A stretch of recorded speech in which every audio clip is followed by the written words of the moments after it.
ಮತ್ತು ಗಣಪತಿ ಮತ್ತು ಜೈನಿಗರ ಮನೆತನದಾದಂಥ ಮುಖ್ಯವಾದ ದೇವರು ಅಂದರೆ ಬಾಹುಬಲಿ ಎಲ್ಲ ಇದ್ದಾರೆ. ಯಾರು ತಪ್ಪು ಮಾಡ್ತಾರೆ ಅವ್ರಿಗೆ ದಂಡನೆ ಕೊಡ್ತಾರೆ. ಅಂದರೆ ದಂಡನೆ ಯಾವ ರೂಪನಲ್ಲಿ ಕೊಡ್ತಾರೆ ಅಂತ ನಮಗೆ ಗೊತ್ತಾಗಲ್ಲ. ಅವ್ರು ಯಾವ ರೂಪನಲ್ಲಾದ್ರೂ ಕೊಡ್ಬೋದು, ಆದರೆ ಅವರು ಅಂತ ಕಾಣಿಸ್ಕೊಳ್ಳಲ್ಲ.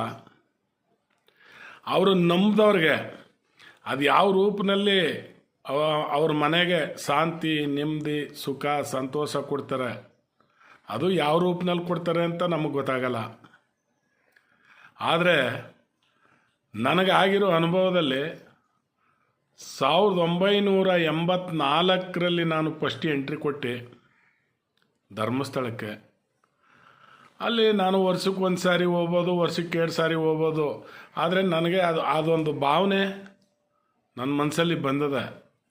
ಇವತ್ತು ಕಲಿಯುಗದ ದೇವರು ಅಂತ ಏನಾರ ಇದ್ದರೆ, ನಾವು ನೋಡ್ತಾ ಇದ್ದರೆ, ನಮಗೆ ಗೊತ್ತಾಯ್ತಾ ಇದ್ದರೆ, ಆ ಮಂಜುನಾಥ ಸ್ವಾಮಿ ಆ ಸನ್ನಿಧಿಲಿ, ಆ ನೇತ್ರಾವತಿಲಿ ಸ್ನಾನ ಮಾಡಿದಾಗ ನಮಗಾಗುವಂಥ ಸಮಾಧಾನ, ಆ ಪುಣ್ಯಕ್ಷೇತ್ರ ಧರ್ಮಸ್ಥಳಕ್ಕೆ ಹೋದಾಗ 4 ಜನ ಅನ್ನದಾನ ನಡೀತಾ ಇರುವಾಗ ಅಲ್ಲಿ ನೋಡಿದಂಥ ಒಂದು ತೃಪ್ತಿ, ಸಮಾಧಾನ, ಆ ಪ್ರಸಾದ ನಾವು ಊಟ ಮಾಡಿದಾಗ ಆಗುವಂಥ ಒಂದು ನೆಮ್ಮದಿ, ಇವತ್ತು ನಮ್ಮ ರಾಜ್ಯ ಸರ್ಕಾರದಲ್ಲಿ ಯಾವ ದೇವಸ್ಥಾನದಲ್ಲೂ ಇಂಥ ಒಂದು ಅನುಕೂಲತೆನ ನಾವು ನೋಡ್ತೀವಿ ಅಂದರೆ ರಾಜ್ಯ ಸರ್ಕಾರದಿಂದ ನೋಡೋಕ್ಕೆ ಸಾಧ್ಯವಿಲ್ಲ. ಅದು ಪುಣ್ಯಕ್ಷೇತ್ರ ಶ್ರೀ ಧರ್ಮಸ್ಥಳ ಮಂಜುನಾಥ ಸ್ವಾಮಿ ಸನ್ನಿಧಿಲಿ ನಾವು ಕಾಣ್ತಾವೆ.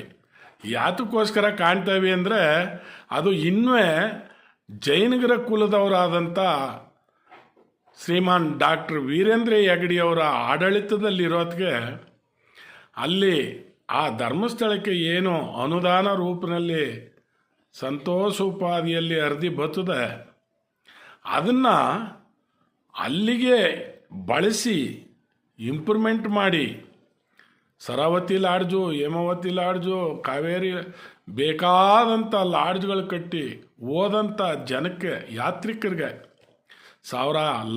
ಲಕ್ಷಾದಿ ಯಾತ್ರಿಕರಿಗೆ ಕಡಿಮೆ ದುಡ್ಡು, 20 ರೂಪಾಯಿ, 30 ರೂಪಾಯಿ ಇರ್ಬೋದು, 100 ರೂಪಾಯಿಲಿರ್ಬೋದು, ಅವ್ರಿಗೆ ಉಳ್ಕೊಳಿಕ್ಕೆ ಫ್ಯಾಮಿಲಿ ಹೆಂಗಸರು ಮಕ್ಕಳು ಹೋದಾಗ ಅವ್ರಿಗೆ ತಂಗಕ್ಕೆ ಅನುಕೂಲ ಮಾಡಿಕೊಟ್ಟು, ಅವ್ರಿಗೆಲ್ಲ ವ್ಯವಸ್ಥೆನೂ ಮಾಡಿಕೊಟ್ಟು ಇವತ್ತು ಆಡಳಿತ ನಡೆಸ್ತವ್ರೆ ಅಂದರೆ ಆ ತಂದೆ ವೀರೇಂದ್ರ ಹೆಗ್ಗಡೆಯವ್ರಿಗೆ ಇಡೀ ನಮ್ಮ ರಾಜ್ಯದ